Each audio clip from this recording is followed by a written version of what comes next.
Alguno podría preguntar, Pastor Bor, ¿por qué razón es que ustedes decidieron hacer esta serie? Y les voy a decir que la razón es que en Secrets Unsealed, que es el ministerio del cual yo soy presidente, hemos recibido muchas peticiones del mundo hispano para tratar este tema específicamente, porque hay mucho material en inglés que ha salido. Yo les voy a mencionar algunos libros que son valiosos, pero nuestra hermandad hispana oye rumores en cuanto a lo que está pasando en Norteamérica, pero en realidad no saben la seriedad de lo que está ocurriendo. Y por esa razón, como nosotros tenemos un ministerio de producción, tenemos ahora un vehículo de producción donde podemos ir a cualquier parte de los Estados Unidos y producir en cualquier iglesia, decidimos que sería muy bueno presentar una serie de temas para que nuestra hermandad pueda abrir los ojos y saber lo que está pasando. Esto no alcanza solamente a esta iglesia, esto va a alcanzar básicamente a todo el mundo hispano, porque se va a regar como fuego. Quiero mencionar también que algunas personas consideran que este temario es deslealtad a la iglesia. Este temario no tiene el propósito de ser desleales a la iglesia. Hemos enfatizado que esta es la iglesia remanente del Señor. No hay otra iglesia sino la iglesia adventista, es la iglesia de Dios. Es la iglesia que va a terminar la obra en esta tierra después de un zarandeo. El propósito de esta serie no es ser desleal, no es ser rebelde contra la iglesia, no es hablar mal de los dirigentes. El propósito es mostrar ciertas cosas que necesitan cambiar y mejorar en la iglesia. Asuntos peligrosos de los cuales nosotros necesitamos cuidarnos. Un último punto que quiero mencionar es en cuanto a un artículo que va a aparecer en nuestro próximo noticiero. Secrets Unsealed produce 4 noticieros en el año. Lamentablemente ahora los producimos solamente en inglés. Esperamos algún día tener a alguien en nuestro ministerio que sea un excelente traductor y pueda traducir todo lo que producimos en inglés. Pero el artículo que va a salir dentro de un par de semanas, ya está en la imprenta, tiene que ver con el campestre de Indiana, el tema que trató el pastor Gómez. Porque yo recibí una carta de un candidato a doctorado que está estudiando en Andrews, donde protestó y dijo que ese campestre de Indiana no tiene nada que ver con lo que está pasando hoy en día. Y trató de racionalizar y trató de decir que eso era la cultura de aquella época, inclusive miró la sintaxis de lo que dice la hermana White allí y dice eso no se puede aplicar al futuro. Así que lo que hice fue tomar lo que ese aspirante al doctorado en Andrews escribió y es una respuesta a esas objeciones, una respuesta que creo que es contundente y final, demostrando que lo que dijo la hermana White ciertamente se aplica hoy. Y ¿saben algo, hermanos y hermanas? Lo aterrador es que la música que se usó en el campestre de Indiana no era ni la sombra de lo que es hoy. Porque en ese tiempo no había reggaetón, en ese tiempo no había salsa, ni merengue, ni todos estos matices musicales que se están usando hoy en la iglesia con letra sagrada. En realidad, la música que se escuchó en la época de la hermana White era probablemente música como la que toca el Salvation Army, una música así de marcha más bien. No era la clase de música sensual que existe hoy. La música se ha vuelto mucho más sensual hoy en día. Así que no debemos usar música sensual con letra cristiana, como que es una contradicción. Dios prohíbe mezclar lo santo con lo profano. Y debemos mantener lo sagrado, sagrado, y lo que es secular lo debemos mantener secular. Así que vamos ahora a entrar en nuestro estudio, el arte fino de la meditación cristiana. Oremos. Nuestro Padre y nuestro Dios, gracias te damos por el privilegio que hemos tenido de trazar este temario. Yo sé que en muchos círculos no va a ser muy popular, va a haber oposición. Pero te ruego, Señor, que tú abras los ojos aún de las personas que se van a oponer, para que ellos puedan ver los peligros en los que están metidos, Padre, te ruego que al estudiar tu palabra en esta mañana, que tu Santo Espíritu nos acompañe y nos enseñe la verdadera meditación que presenta tu palabra. Gracias por la promesa de tu compañía. Esto te lo suplicamos en el precioso nombre de Jesús. Amén. En materia de Dios hay dos extremos que son peligrosos. El primer extremo peligroso es lo que se conoce como deísmo. El deísmo básicamente enseña que Dios es completa y totalmente trascendente. Está radicalmente desconectado de su creación. Es la filosofía que afirma que Dios creó el mundo, lo dejó funcionando a base de leyes fijas y luego se despidió de él dejando que funcione por sí mismo.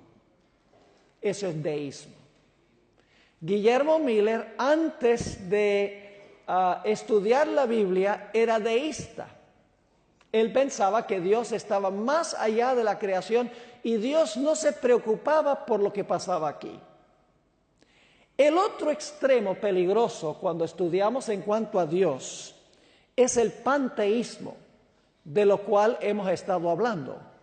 La idea de que Dios está inmanente en la creación.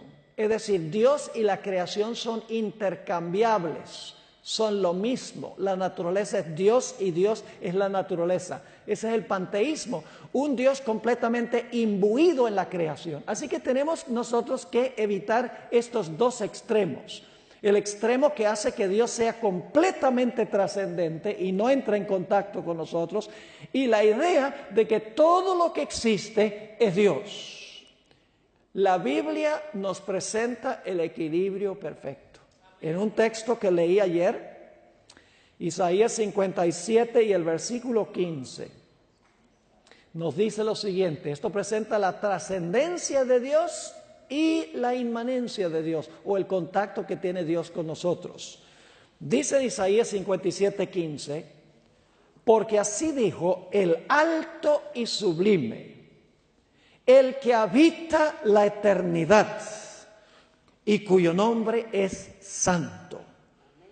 Y luego Dios dice, yo habito en la altura y la santidad. Por eso oramos, Padre nuestro que estás en el cielo. Él habita en la altura y en la santidad. Pero no se queda allí, porque dice, y con,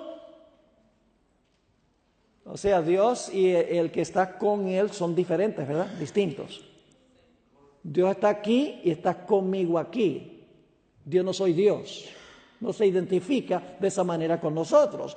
Dice, y con el quebrantado y humilde de espíritu, para hacer vivir el espíritu de los humildes y para vivificar el corazón de los quebrantados. Así que Dios está en el cielo, sentado en su trono, es una persona, pero entra en contacto con su creación. Por eso la Biblia dice que cuenta los cabellos de nuestra cabeza y cada día tiene que ajustar la cuenta con la cabeza mía. Se preocupa cuando cae un gorrión, alimenta las aves, mantiene la hierba del campo viva. Dios entra en contacto con su creación, pero Dios no es su creación. Ahora, para aquellos que han adoptado la filosofía de la nueva era, Dios no es una persona que está sentado en un lugar en su trono en el cielo, rodeado de los ángeles, sino que para el panteísmo Dios es una esencia impersonal que permea todo el universo. Es decir, el universo es Dios y Dios es el universo. Según esta idea de la nueva era del panteísmo, la individualidad personal, lo que me hace a mí individuo, y el hecho de que yo estoy consciente, impide que yo esté en armonía y en unidad con la esencia divina del universo. Es decir, el hecho de que yo soy un individuo estorba mi unidad con la esencia universal de Dios. Y por eso la idea que tiene el panteísmo es la necesidad de eliminar la individualidad, lo que hace que un individuo sea una persona. Es decir, escapar del tiempo y el espacio donde nosotros nos encontramos y trascender y escapar al tiempo y al espacio. Claro, para lograr esto es necesario vaciar la mente de todas las memorias de eventos pasados y pensamientos del presente y del futuro. Y esto permitirá, según el panteísmo, la habilidad de entrar a un estado mental que es neutro. Y la persona en ese momento, como decía el pastor Gómez, la persona entra en el reposo o el silencio absoluto. No tiene memorias de lo que ha pasado, está más allá del tiempo y el espacio, está en unidad con el Dios universal, según dice el panteísmo. Ahora, el mecanismo por medio del cual los místicos orientales lograban alcanzar esta esfera, según ellos, de eliminar la individualidad, trascender el tiempo y el espacio para entrar al silencio o para entrar al nulo o para entrar a la nada, era a través de la meditación trascendental. La meditación trascendental, en otras palabras, era el método que usan los místicos hindúes y budistas para trascender el tiempo y el espacio y entrar en un estado mental a donde toda memoria del pasado y toda aspiración del futuro quedan anulados. Para los creyentes en la nueva era, los hindúes específicamente y los budistas, esta experiencia se llama nirvana, a donde se extingue la personalidad y el consciente de la persona, y la persona entra en un estado donde está en perfecta armonía con todo el universo. Ya no es un individuo, sino que es parte de la sustancia universal de Dios.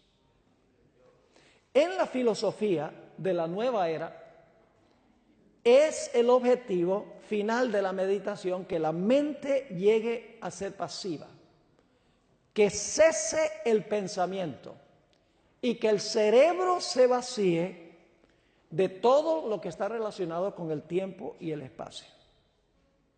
Ahora, ¿saben quiénes introdujeron la meditación aquí al mundo occidental? En la época de los hippies. ¿Recuerdan la época de los hippies? ¿Usaban drogas? ¿Para qué usaban LSD?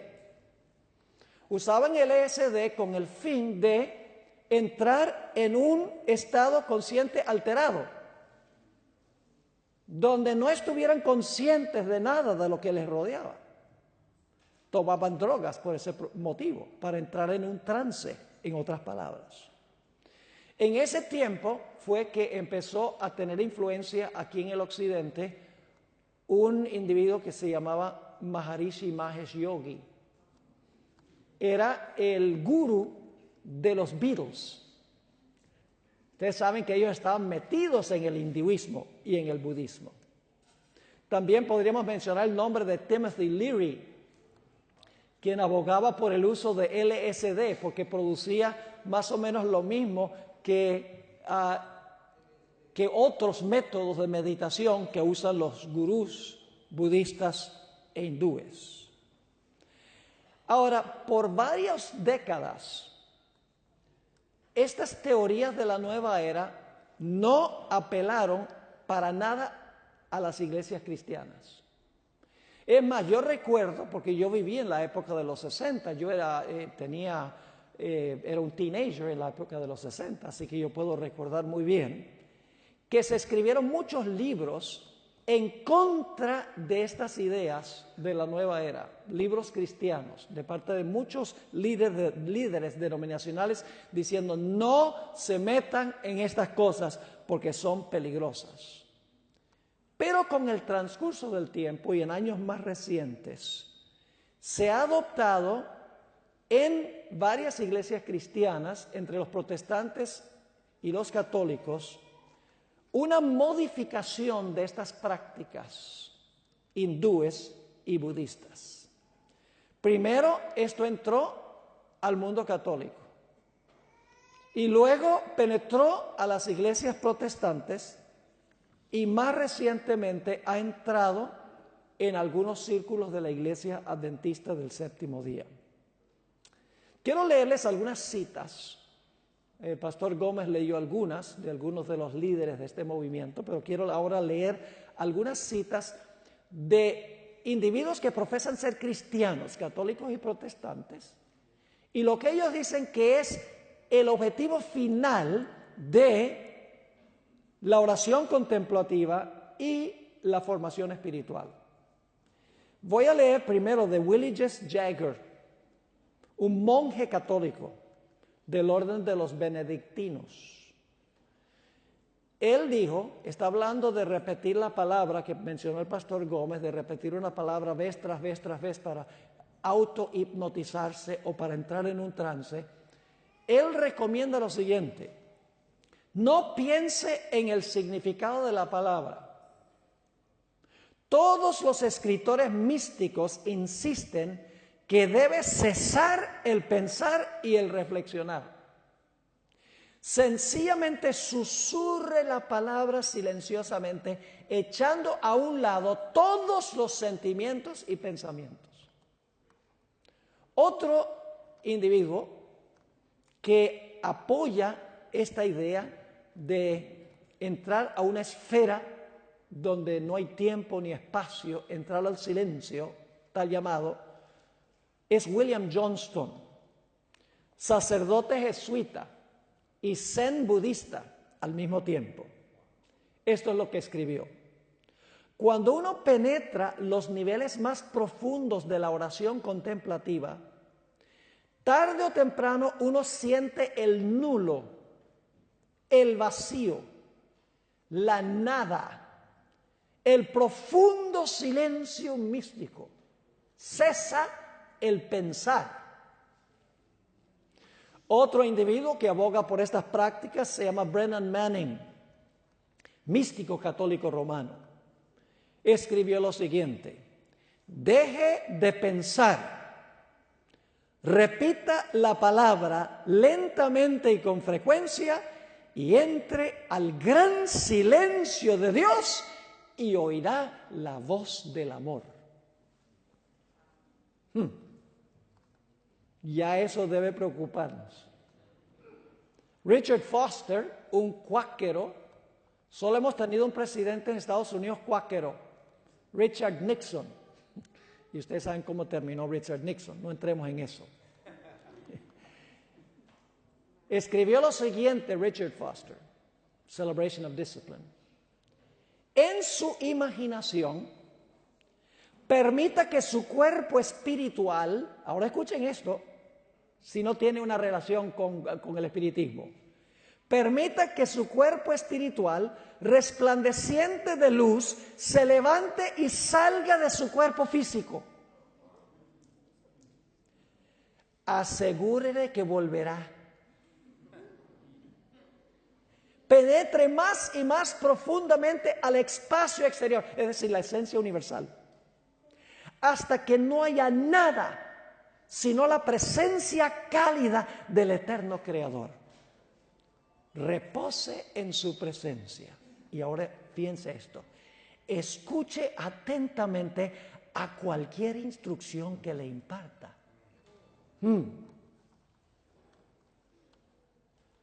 Cuando usted vacía su mente y la mente está inactiva y alguien le habla, ¿cómo sabe usted que es Dios o es Satanás? Sin comparar con lo que dice la Biblia. ¿Saben? Es muy interesante que nosotros tenemos un papa jesuita,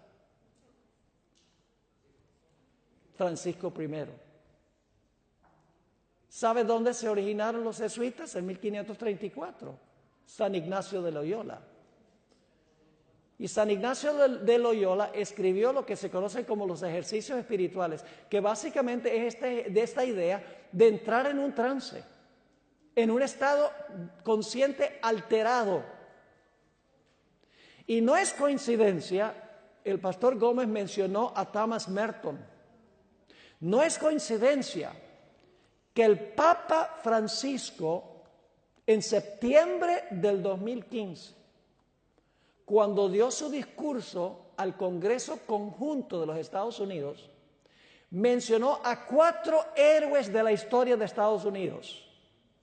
Mencionó a Abraham Lincoln, Martin Luther King, Dorothy Day y Thomas Merton,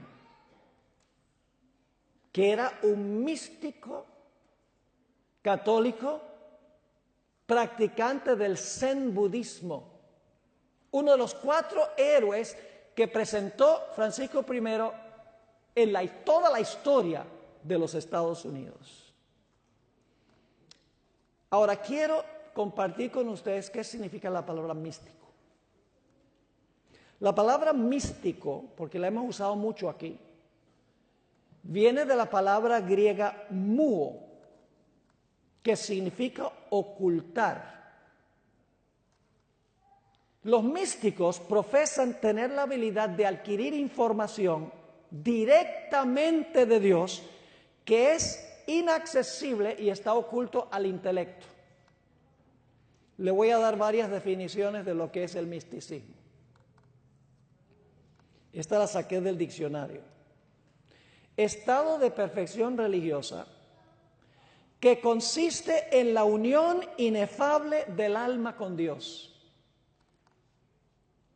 Doctrina religiosa y filosófica que enseña la comunicación directa entre el hombre y la divinidad a través de la intuición o el éxtasis.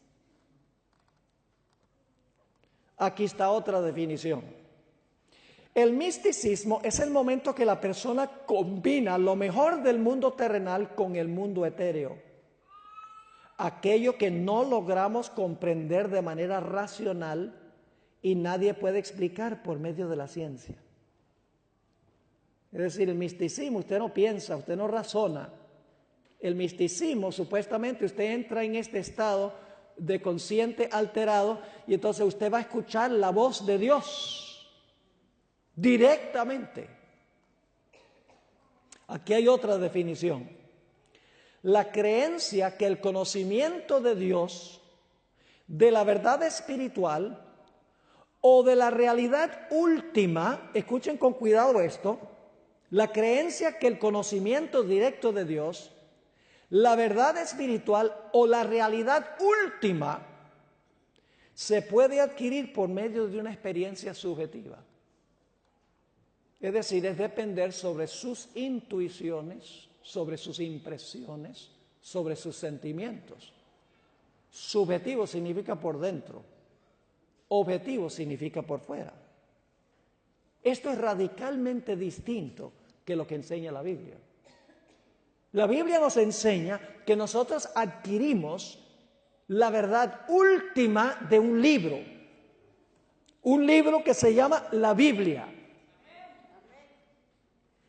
De allí nosotros obtenemos la verdad última, no de una impresión que yo pueda tener en mi corazón o de la voz de Dios supuestamente hablándome directamente.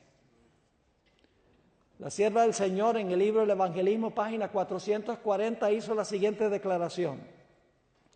Hay muchos que se horrorizan ante el pensamiento de consultar a los médiums espiritistas. Hermanos y hermanas, déjenme mencionar esto. ¿Tenemos nosotros en claro en la iglesia adventista que los muertos no saben? ¿Sabemos eso? ¿El diablo sabe que nosotros sabemos? ¿Ustedes creen que el engaño primordial de Satanás va a ser que se nos aparezca un familiar muerto? Tal vez algunos, la hermana White dice que algunos. Pero el diablo dice, esos adventistas, ellos están bien fijos de que los muertos no saben nada. Yo no puedo disfrazarme como un familiar. El diablo tiene que ser más capcioso y engañoso. Usar estos métodos que no se pueden detectar. No puede ser demasiado obvio. Así que ella dice, hay muchos que se horrorizan ante el pensamiento de consultar a los médiums espiritistas, pero que son atraídos por formas más placenteras de espiritismo. ¿Cómo es la cosa? Hay formas más placenteras de espiritismo que visitar un medium. ¿Cuáles son? Escuchen bien. Tales como el movimiento de Emanuel, no voy a entrar a describir eso. Aún hay otros que son descarriados por las enseñanzas de la ciencia cristiana. Mary Baker Eddy, que decía que nuestro cuerpo no es realidad material, es una ilusión. Y luego dice, y por el misticismo de la teosofía y de otras religiones orientales. ¿Estaba la hermana White consciente de las religiones orientales, como el hinduismo y el budismo? ¿Lo conectó con el espiritismo? Sí, pero no es el espiritismo del tipo de ir a visitar un medium. No, eso es demasiado obvio. Un método distinto donde la persona llegue a creer que Dios se comunica directamente con él, aparte de la palabra de Dios. En algunas personas, en algunos lugares específicamente, hermanos y hermanas, algunas iglesias adventistas, cuando viene el culto apagan todas las luces. Y el propósito es apagar las luces para que uno pueda entrar en un ambiente para poder sentir la presencia de Dios. Pero mis hermanos y hermanas, la Biblia nos dice que Dios es un Dios de luz. La Biblia dice, lámpara es a mis pies tu palabra y lumbrera a mi camino. Algunos dicen, bueno, pero hay que vaciar la mente porque hay que sacar toda la oscuridad primero para meter la luz. Yo pregunto, para ustedes eliminar las tinieblas de un cuarto, tienen que sacar todas las tinieblas y luego prenden la luz.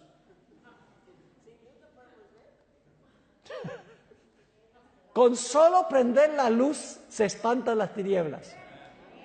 Y la palabra de Dios es la luz. Por eso este lugar está iluminado, no está oscuro.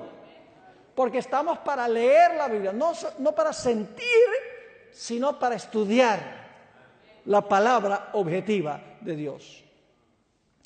La sierva del Señor, en Mensajes Selectos, tomo 1, página 236, dijo algo muy interesante.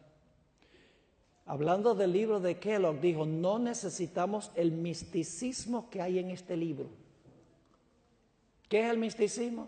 La idea de que la persona puede ignorar la Biblia y depende de que Dios les habla directamente en este estado mental del cual hemos estado hablando.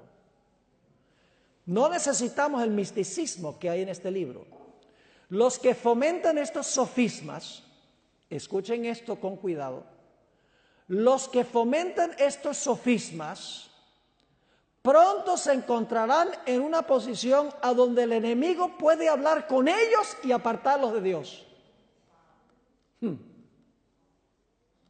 Y usted entra en este estado de contemplative prayer. Este misticismo, que es la idea de que Dios, usted entra en este estado y Dios se comunica directamente con usted y que la Biblia no importa. Dice ella que esto finalmente puede llevar al momento de que el enemigo hable con ellos para apartarlos de Dios. Sigue la hermana White. Me ha sido mostrado que el autor de este libro está en un sendero falso. Ahora escuchen esto. Ha perdido de vista las verdades distintivas para este tiempo. ¿Qué es lo que olvidó? ¿Cuáles son las verdades distintivas de la iglesia adventista? ¿El santuario? ¿La ley? ¿El sábado? ¿El juicio? ¿La reforma por salud? ¿El estado de los muertos? Doctrinas que nos distinguen de las demás iglesias. Verdades distintivas. La hermana White dice que el doctor Kellogg, con su misticismo, la idea de que Dios podía hablar directamente con él, llegaba el momento en que el diablo hablaba y él pensaba que era Dios. Y dice que ha olvidado las verdades distintivas para este tiempo. ¿Saben que en nuestro ministerio, en Secrets Unsealed, recibimos, y Aileen les puede confirmar esto, recibimos cartas, correos electrónicos, llamadas telefónicas, donde la gente de muchas partes del mundo dicen, ¿qué está pasando con la iglesia? Llevamos años que no escuchamos un tema sobre el santuario. Llevamos años que no escuchamos el nombre de Elena G. de White mencionado en el púlpito. Llevamos años que no escuchamos un sermón sobre la segunda venida de Cristo. Llevamos años donde no escuchamos un tema sobre las normas cristianas, la necesidad de vestir como debemos vestir, de comer como debemos comer, de tener cuidado de los lugares donde nosotros vamos. Son muchos, en muchos sitios del mundo, mis hermanos y hermanas. Es un problema mundial, este problema. Sigue diciendo la sierva del Señor, no sabe el doctor Kellogg hacia dónde tienden sus pasos. El sendero de la verdad se halla muy cerca del sendero del error y ambas sendas pueden parecer ser una para las mentes que no son guiadas por el Espíritu Santo y que, por lo tanto, no están prontas para discernir la diferencia entre la verdad y el error. Qué tremenda cita esta. Los autores cristianos contemporáneos de hoy en día usan terminología distinta para describir estos métodos místicos. Le dicen oración contemplativa, la oración centradora, centering prayer, la oración que escucha, listening prayer, pero todo se refiere a la misma práctica. El objetivo final de todos estos métodos que se han infiltrado a la iglesia, inclusive los libros no adventistas que apoyan esta práctica, están siendo recomendados en nuestras escuelas, como ustedes pudieron ver. El objetivo es suspender todo pensamiento y entrar en contacto directo con Dios para que Él hable. Saben que mi contacto con Dios es a través de la Biblia. Así me habla Dios a mí. Pero yo no puedo confiar en una vocecita que yo oigo por ahí,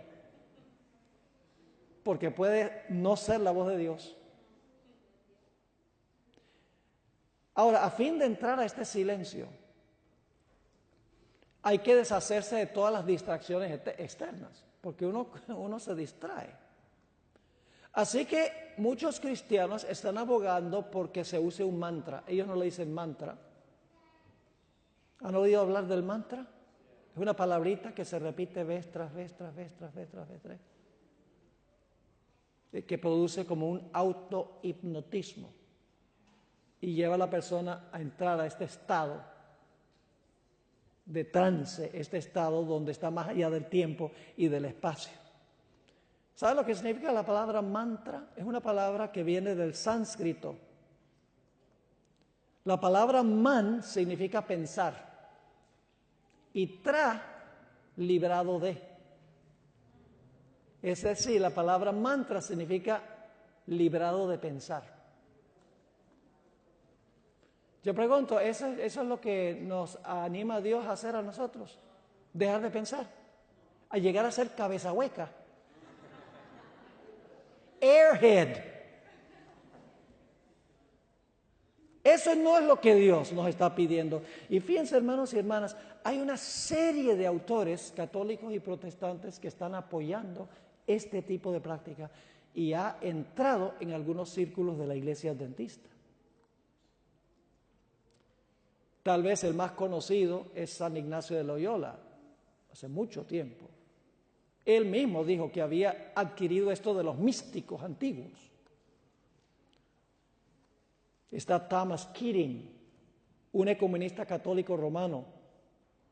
Fuerte énfasis da este hombre en el ecumenismo, en la unidad de todos los cristianos. Henry Nouwen, que mencionó el pastor Gómez, sacerdote católico romano, que enseñó por muchos años en la Universidad de Notre Dame, en Harvard y en Yale. Así que ustedes pueden imaginarse cuántos alumnos no pasaron por sus clases. Leonard Sweet, altamente leído por ministros adventistas. Y Richard Foster. Entre los protestantes que han asimilado hasta cierto grado estas teorías está Max Lucado, uno de los autores más leídos en el mundo cristiano. Y Rick Warren ha recomendado libros escritos por estos místicos. Se está proliferando en el mundo protestante. ¿Y saben lo que hacen? Tuercen las escrituras. Les doy un ejemplo de cómo... Es interesante notar cómo todos estos individuos justifican lo que ellos hacen usando la Biblia. Como sucedió con Kellogg. Kellogg citaba la Biblia según la hermana White. Oh, ya, citaba la Biblia, decía, la hermana, y a la hermana White decía, la Biblia y la hermana White están en armonía con este concepto. Pues los que abogan por estas prácticas de oración contemplativa, ellos usan la Biblia y la reinterpretan y cambian su significado. Les voy a dar solo un ejemplo y hay muchos que les podría dar. Mateo 6 y el versículo 6. Jesús recomendó allí que cuando oremos no debemos orar en las plazas, sino que debemos entrar en nuestro ¿qué? En nuestro aposento. ¿Saben cómo interpretan muchos de los que apoyan estas prácticas, este versículo? Ellos dicen que el aposento es el alma o el interior del hombre. ¿Ese texto está hablando de eso? No. Está contrastando orar públicamente en una plaza u orando en un lugar privado. No es un contraste entre una oración externa y entrar en un estado consciente alterado, pero así lo usan ellos. Ahora, mis hermanos y hermanas, Satanás procuró introducir un panteísmo crudo a la iglesia adventista a principios del siglo XX. El diablo no va a tratar de introducir el mismo panteísmo ahora, porque tenemos la experiencia del pasado. Tiene que refinarlo, tiene que pulirlo, tiene que ser más sofisticado. Su engaño tiene que ser más engañoso. Y yo creo que lo estamos viendo en este movimiento. Quiero leer 3 citas de la hermana White. Y luego vamos a hablar un poco de lo que es la verdadera meditación. Porque hay un lugar para la meditación. Una cita que leyó el pastor Gómez, que yo leí también ayer, Testimonios para la Iglesia, tomo 8, página 307, dice la hermana White, he visto los resultados de esas ideas fantasiosas. Son ideas espiritistas y panteístas. Con respecto a Dios, que son la apostasía, el espiritismo y el amor libre. ¿Saben lo que es el amor libre? Amor sin ley. Lo que te diga tu corazón, hazlo. Ese es amor libre. Es la teología de los hippies. No le haga caso lo que dice la policía. No, ¿qué va? Lo que dice la Biblia, lo que dicen los maestros, los padres, nada de eso. Exprésate. Ese amor libre. Amor sin ley. Libertinaje. Así que ella dice que esto lleva a la apostasía, el espiritismo y el amor libre. Y luego dijo, al principio la tendencia al amor libre que promueven estas enseñanzas estaba tan oculta que era difícil explicar con claridad con claridad su verdadero carácter. Imagínense, ni siquiera la hermana White, que era profetisa, podía explicar esto. ¿Qué esperanza tenemos nosotros? Hasta que el Señor me hubo presentado el asunto, no sabía cómo llamarlo, pero he recibido la orden de llamarlo amor espiritual impío. Y saben, el pastor Gómez leyó una cita en el tema de ayer en la mañana, a donde la hermana White dijo que ella tuvo que enfrentarse a esto temprano en su ministerio, en la idea de la carne santificada. Y luego en el año 1900, el campestre de Indiana, mis hermanos y hermanas, no era solamente un asunto de la música. Había una herejía conectada con la música que era la misma doctrina de la carne santificada. Es la idea de que cuando una persona se convierte, le es quitada su naturaleza pecaminosa y tiene carne santa. Eso no va a pasar hasta que Cristo venga. Tendremos nuestra naturaleza pecaminosa hasta que Jesús venga, pero por la gracia de Dios se vencerá y subyugará esa naturaleza pecaminosa antes que Jesús venga.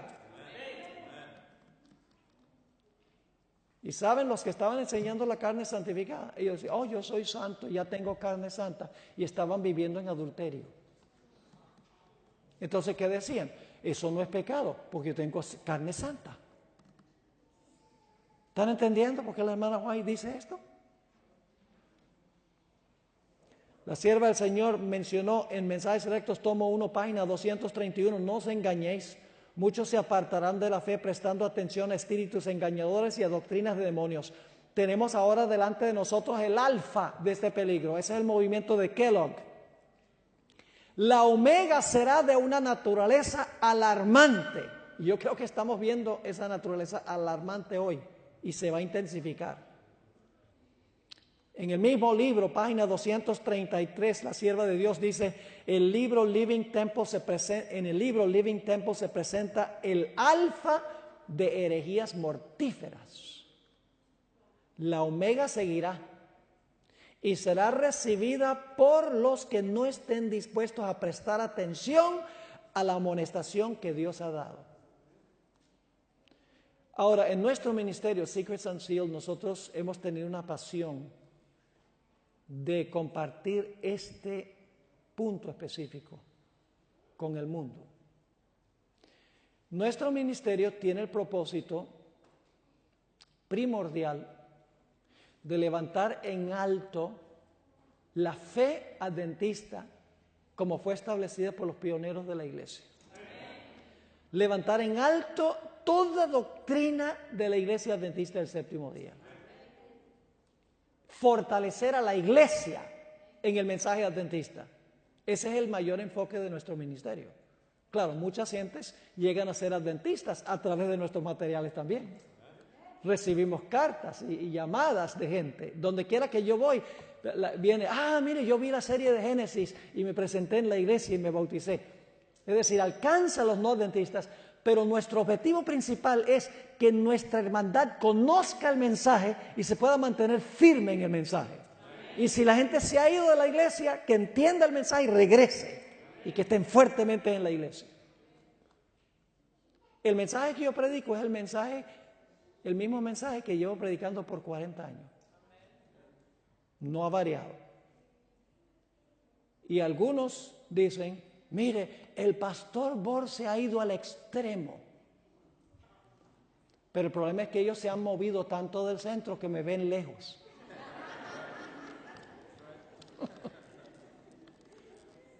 Yo no me he movido. Mire, hace 20 años, si yo enseñara estas cosas, todo el mundo diría aleluya. Precisamente esta mañana un joven me dijo, mire, tuve una conversación con mi hermana en Illinois. Y allá en el campestre dijeron que no escuchen al pastor Bor ni inviten al pastor Bor porque está enseñando contrario a la iglesia. Contrario a la iglesia, hermanos y hermanas. ¿Ustedes han escuchado algo aquí contrario a la iglesia? Mire, si nosotros estuviéramos en contra de la iglesia, no nos preocuparíamos por esto. es porque nos preocupa lo que está pasando en nuestra querida iglesia, que queremos presentar estas cosas. Secrets and Seal ha producido, no producido, pero tiene accesibles 7 libros. Lamentablemente uno solo está en español, que trata esta temática que estamos estudiando aquí.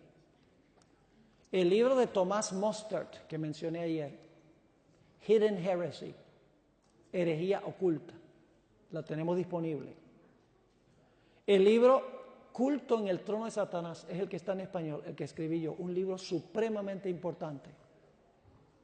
El libro de Rick Howard, The Omega Rebellion, él estuvo metido en estas cosas, así que habla por experiencia. El libro de Howard Peth, The Dangers of Contemplative Prayer, los peligros de la oración contemplativa. Otro libro de Rick Howard, Meet It, enfréntate a él. Dave Fiedler, quien presentó ese tema largo, tiene un libro muy importante que se titula Tremble, tiembla, porque la hermana White tembló por nuestro pueblo. Y un trato un poco más filosófico, el libro de Carsten Johnson, quien fue mi profesor en la Universidad de Andrews hace muchos años, escribió un libro que se llama The Mystic Omega of End Time Crisis. Ya hace 40 años, cuando yo lo tuve de profesor, ya estaba prediciendo exactamente lo que estamos viendo hoy en la iglesia. Casi podría decir que es un libro profético, porque lo que él dijo iba a pasar, está pasando. La omega mística de la crisis final se llama. Ahora, mis hermanos y hermanas, el ataque de Satanás es en contra de nosotros depender de la palabra objetiva de Dios. Él quiere que nosotros dependamos de todo menos de la palabra de Dios. La sierva del Señor dice en El Conflicto de los Siglos, página 545, Satanás hace creer al mundo que la Biblia no es más que una mera ficción, o cuando mucho un libro apropiado para la infancia de la raza, del que debe hacerse poco caso ahora o echarlo a un lado por anticuado. Ahora escuchen bien, ¿qué es lo que quiere hacer Satanás? Echar a un lado la Biblia y decir, ese libro está anticuado, eso fue escrito hace 2000 años. ¿Qué puede decirnos a nosotros ese libro hoy? Pero Satanás tiene un reemplazo. En lugar de la Biblia, que uno echa al lado, fíjense lo que dice. Y para reemplazar la palabra de Dios, ese mismo Satanás ofrece sus manifestaciones espiritualistas. Ahora, ¿por qué Satanás quiere tener que nosotros dependamos sobre estas manifestaciones espiritualistas? Viene la explicación. Estas están enteramente bajo su control. ¿El misticismo está bajo control de quién? De Satanás. Él controla. La persona que deja de pensar vacía la mente está a la misericordia de Satanás. Estas están enteramente bajo su control. Y mediante ellas, escuchen bien, puede hacer creer al mundo lo que quiere. Pone en la sombra, precisamente donde le conviene que esté, el libro que le juzgará a él y a sus seguidores, y hace aparecer al Salvador del mundo como un simple hombre. ¡Wow! ¡Qué cita tan espectacular esa! Así que Satanás dice, no, la Biblia no, esa échala a un lado. ¿Depende de qué? Del misticismo. Porque él puede controlar en absoluto el misticismo, pero no puede controlar la palabra de Dios. Porque la palabra está escrita. Y Dios la puso así como Él quiere que esté. La estrategia, hermanos y hermanas, de Satanás es que nosotros tomemos decisiones sobre el bien y el mal a base de una norma subjetiva y personal. Por eso ha inventado una serie de filosofías y prácticas, el existencialismo, el espiritismo, el panteísmo, la oración contemplativa, la iglesia emergente, el posmodernismo, la clarificación de valores, la neortodoxia, la ética de situación, la nueva era, el psicoanálisis, todo eso depende de una norma interna para tomar decisiones que tienen que ver con la moral. Al final de la historia nosotros no vamos a poder depender de nuestras impresiones, nuestras emociones, nuestras intuiciones, sentimientos y razonamientos. Tendremos que vivir por una así dice Jehová. Para eso tenemos que conocer la Escritura. Ahora hablemos un poco de la meditación cristiana, la genuina. Porque ya hemos visto, la idea de vaciar la mente es falso.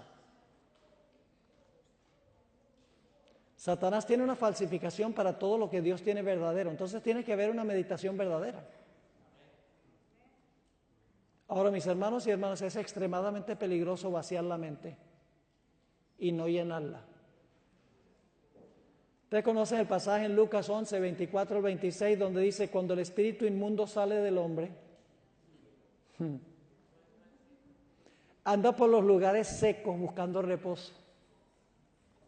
Y no hallándolo, dice, porque se vació, pero no se volvió a llenar. Volveré a mi casa donde salí. Y cuando llega, la haya barrida y puesta en orden. Encuentra el cerebro vacío, limpiecito. Y entonces va y toma otros 7 espíritus peor que él. ¿Ven la relación con el espiritismo? Y entrados moran allí, y el postrer estado de aquel hombre viene a ser peor que el primero. Mis hermanos y hermanas, la meditación bíblica no consiste en vana repetición de una palabra, ni el vaciar la mente. Significa llenar la mente con las promesas y las memorias que se hayan escritas en la palabra de Dios. En la meditación cristiana el cerebro está activo, está involucrado, razonando, pensando, reflexionando, meditando. No está en neutro, no es un nulo, no es un vacío. El propósito de Dios no es vaciar la mente para escuchar la voz de Dios, el propósito es llenar la mente con la palabra de Dios. Ahora es cierto que muchas veces nosotros tenemos un obstáculo grande a la meditación sobre la palabra, por el ajetreo de la vida. La hermana White dice en el libro El Hogar Cristiano, página 473, en esta era del mundo existe un afán de placeres que no tiene precedente. Por doquiera prevalecen la disipación y una prodigalidad temeraria. Las muchedumbres ansian divertirse. La mente se vuelve trivial y frívola porque no se acostumbró a la meditación ni se disciplinó en el estudio.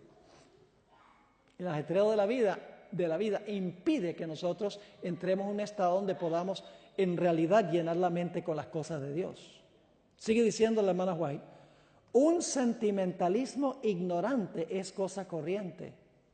Dios requiere de toda alma que sea culta, refinada, elevada y ennoblecida, pero con demasiada frecuencia toda realización valiosa queda descuidada en favor de la ostentación de las modas y el placer superficial.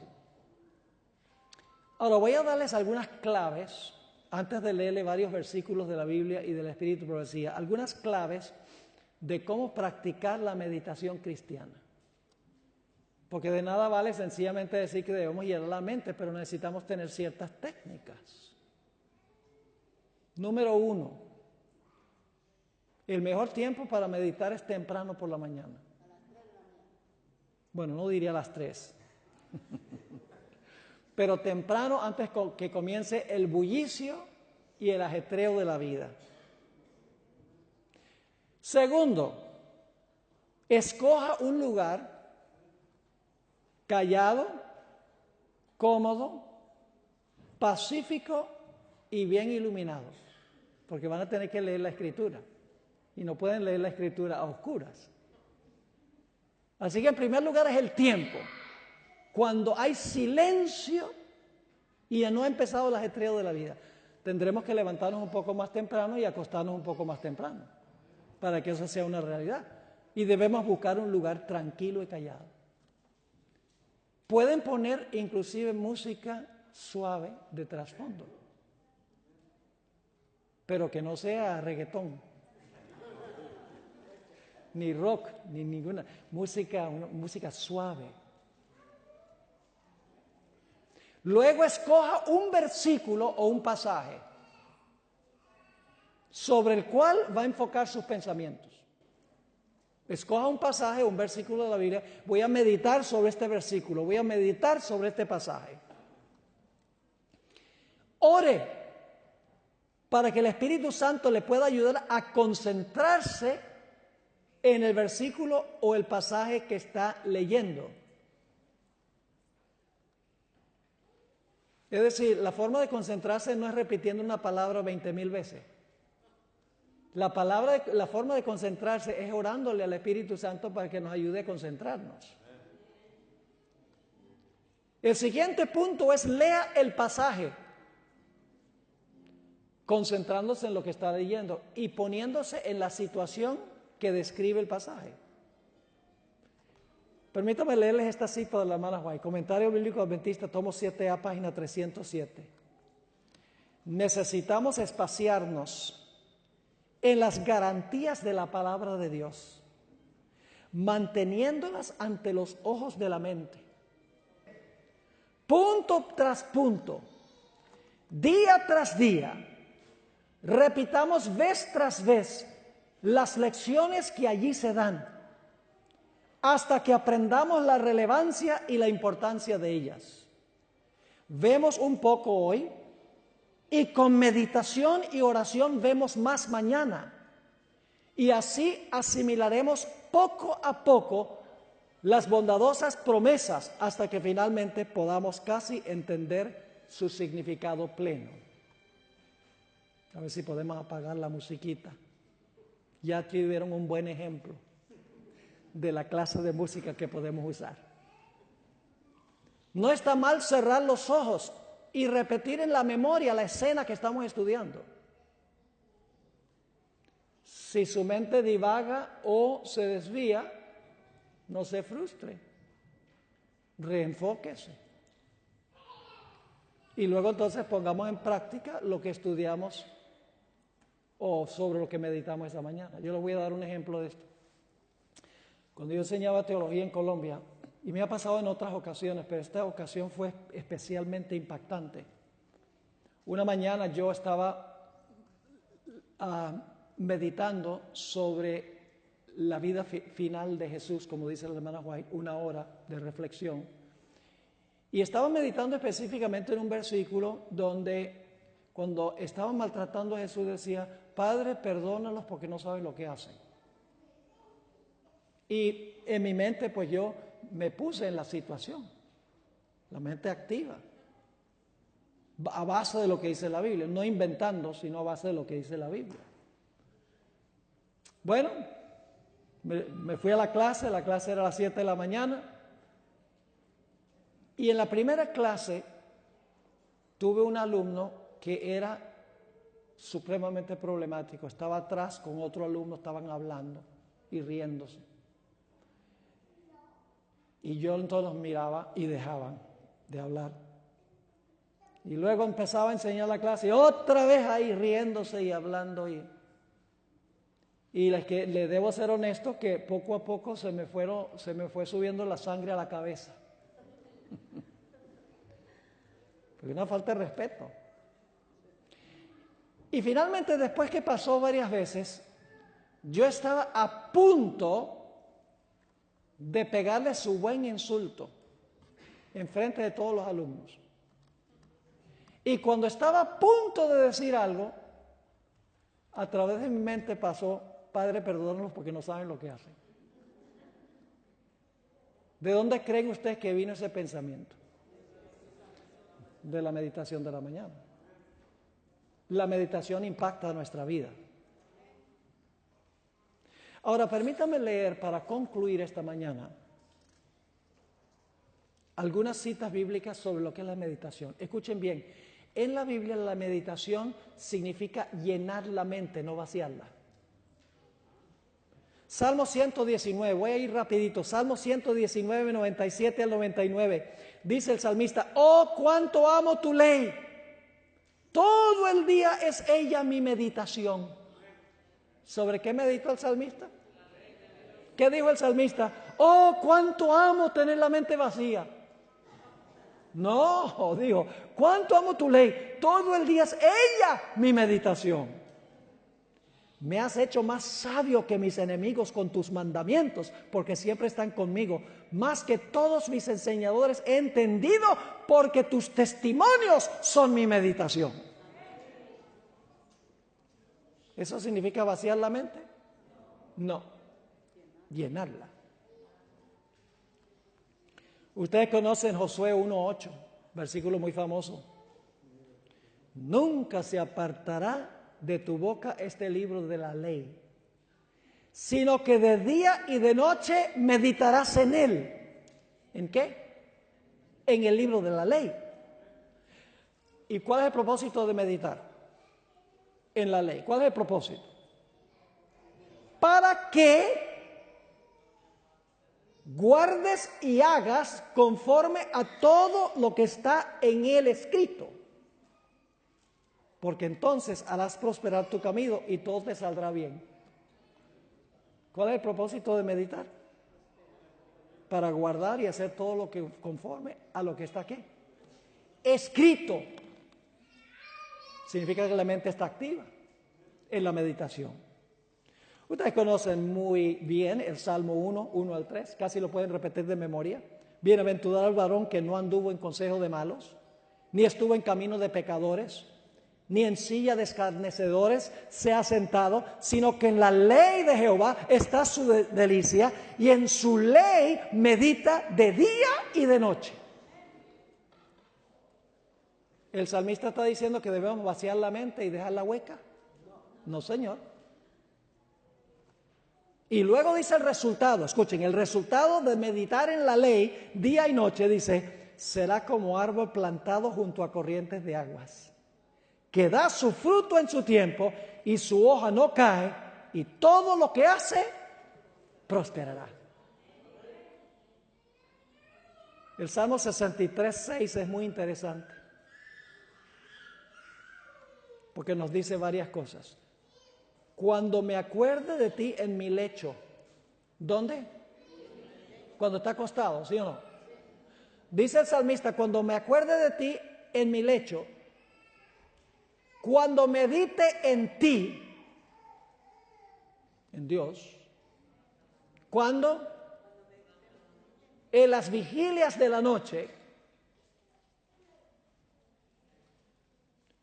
y viene la razón por la cual se medita, porque has sido mi socorro, y así en la sombra de tus alas me regocijaré. El resultado. Salmo 77, 11 y 12 dice, me acordaré de las obras de Jehová. La mente tiene que estar activa para recordar las obras de Jehová. ¿Cómo no?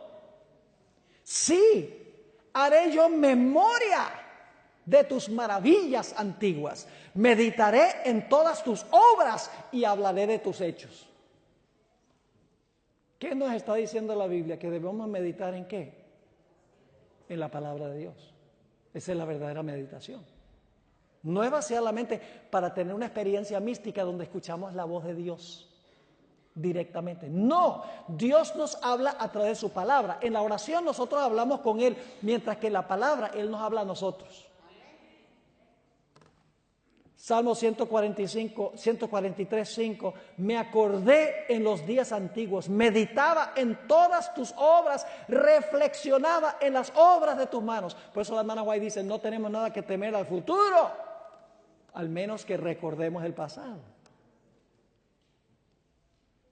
En el Nuevo Testamento también tenemos, ustedes conocen 2 Corintios 3:18, mirando a cara descubierta como un espejo la gloria del Señor. ¿A dónde miramos nosotros la gloria del Señor? Decimos, ay Señor, vacía la mente para que vos puedas ver tu gloria. No.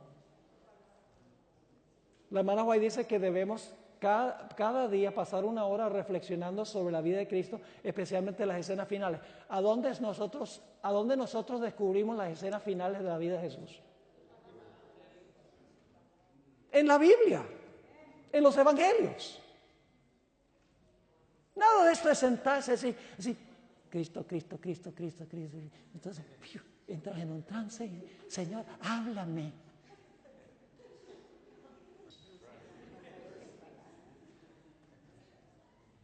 Porque te puede hablar otra voz. ¿Cómo sabes si es la voz de Dios o no? Ahí está el problema. Porque lo siento, pastor. Cuidado con eso. Así que cuando Pablo dice, contemplando a cara descubierta como un espejo la gloria del Señor, está diciendo, abre la Biblia y contempla a Jesús las escenas finales y te va a transformar la vida. Cuando tú reflexionas sobre las experiencias de Jesús, especialmente al final de su vida, eso va a impactar tu vida porque se va a meter en tu mente. Ahora, permítame leerles algunas citas del Espíritu de Profecía. La hermana White tenía una expresión que usó muchísimas veces. Memory's Hall. Yo lo he traducido al español, que debemos poner la palabra en los recintos de la memoria. Permítame leerles aquí algunas citas. En primer lugar, Juan en la isla de Patmos. En el libro La vida santificada, la sierva de Dios dice, Juan trae a la memoria los maravillosos incidentes de los cuales fue testigo durante la vida de Cristo. ¿Está recordando algo, Juan? ¿O sencillamente está entrando en un trance? No, está recordando las escenas de la vida de Jesús.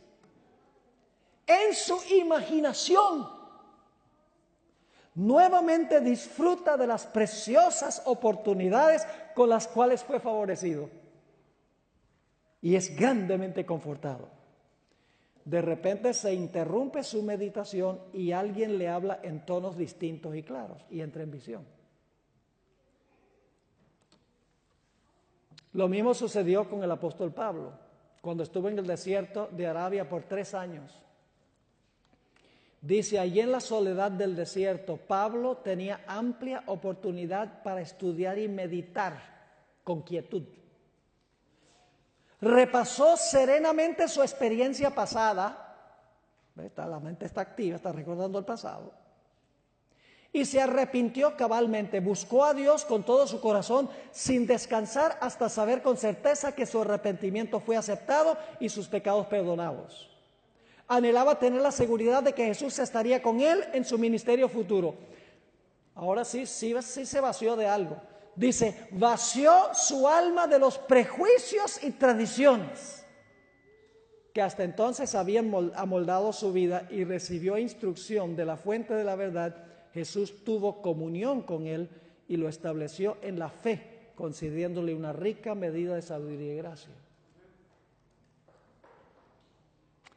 Tengo varias citas más, permítame leerles 2 o 3 antes de terminar. Al contemplar a Jesús, al hablar de Él, al reflexionar sobre la hermosura de su carácter, somos cambiados. Cambiados de gloria en gloria. ¿Y qué es gloria? El carácter. Somos cambiados de carácter en carácter. Así vemos que transpira una obra de purificación mientras contemplamos a Jesús. Aquí hay otra. Jesús viene para presentar las ventajas y las bellas imágenes de las cosas celestiales, para que las atracciones del cielo se hagan familiares a los pensamientos y que los recintos de la memoria se adornen con los cuadros de la hermosura celestial y eterna. Debemos pensar en cómo es el cielo. Te dice, pero ¿cómo puedo imaginarme cómo es el cielo? Pues lee Apocalipsis 21 y 22, pues. ¿Por qué creen ustedes que Dios nos dio una descripción del cielo? y de la Nueva Jerusalén, para que podamos ir allá y reflexionar sobre lo que será nuestro hogar eterno. En otra cita ella dice, toda liberación, toda bendición de Dios que Dios le ha concedido a su pueblo en el pasado, debe mantenerse fresca en los recintos de la memoria. Esto servirá como garantía segura de bendiciones aún mayores y más ricas que están por venir. Las bendiciones de Dios se adaptan a las necesidades de su pueblo. En cortas cuentas, mis hermanos y hermanas, nuestra única seguridad en la crisis final es vivir por toda palabra que sale de la boca de Dios. No podemos depender de la ciencia. No podemos depender de nuestras intuiciones, nuestras emociones, nuestros sentimientos. No podemos confiar en lo que dicen los demás. No podemos confiar en nuestros 5 sentidos. No podemos confiar ni siquiera en el sentido común. Porque todas esas son normas antropocéntricas, centradas en el hombre. Toda decisión tiene que ser en armonía con la palabra de Dios. La palabra externa objetiva de Dios. Ese es el meollo de todo lo que hemos hablado aquí. Leo 2 citas para terminar. Pero Dios tendrá en la tierra un pueblo que sostendrá la Biblia y la Biblia sola como piedra de toque de todas las doctrinas y la base de todas las reformas. Ni las opiniones de los sabios, ni las deducciones de la ciencia, ni los credos o decisiones de concilios tan numerosos y discordantes como lo son las iglesias que representan, ni la voz de las mayorías, nada de esto, ni en conjunto ni en parte, debe ser considerado como evidencia en favor o en contra de cualquier punto de fe religiosa. Antes de aceptar cualquier doctrina o precepto, debemos cerciorarnos de si los autoriza un categórico, así dice Jehová. Y la última cita es el Conflicto de los Siglos, página 11. En su palabra Dios comunicó a los hombres el conocimiento necesario para la salvación. Las santas escrituras deben ser aceptadas como dotadas de autoridad absoluta y como revelación infalible de su voluntad. Constituyen la regla del carácter, nos revelan doctrinas y son la piedra de toque de la experiencia religiosa. Es decir, indican si su experiencia religiosa es correcta o no.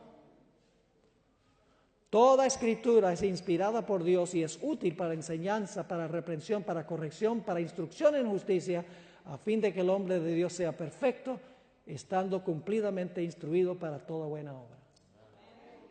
Los adventistas se han llegado a conocer como el pueblo del libro. Dios quiera que nosotros no lleguemos a ser conocidos como el pueblo de la experiencia subjetiva.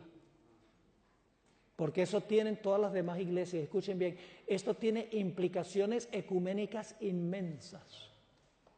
Porque la idea de todas estas prácticas es que nos olvidemos de nuestras diferencias doctrinales y nos unamos todos en esta esencia universal, unidad universal. Echemos a un lado nuestra individualidad, nuestros gustos personales y sencillamente nos unamos en un ecumenismo global. Y ustedes saben que eso es lo que está pasando. ¿Sabían ustedes que el próximo año el Papa va a ir a celebrar los 500 años de Martín Lutero? Hermanos y hermanas, Martín Lutero fue el que trajo la Reforma Protestante y ahora Francisco I va a ir a hablar bien de Lutero. Y los luteranos firmaron un tratado recientemente de que están en vías de reunirse otra vez con la Iglesia Católica. Y podría mencionarle muchas otras cosas que están pasando en el mundo ecuménico. Todo está convergiendo. Pero Dios tendrá un pequeño remanente, fiel a la palabra, que le hará frente a esto. Y Dios tendrá la última palabra. Porque escuchen bien, una minoría con Dios es una mayoría. Así que, hermanos y hermanas, ojalá que lo que hemos estudiado haya sido de beneficio espiritual para nosotros, para ponernos alerta a lo que está ocurriendo. Que no seamos engañados y que podamos hablar con otras personas, compartir estos mensajes. Están en YouTube ya. Animen a la gente a ir a YouTube a ver estas presentaciones. Mándelas con un link a personas que ustedes conocen, porque de esa manera se prolifera el mensaje, para que el pueblo remanente de Dios pueda saber bien lo que está pasando y cómo protegerse de lo que está ocurriendo, y pronto se intensificará.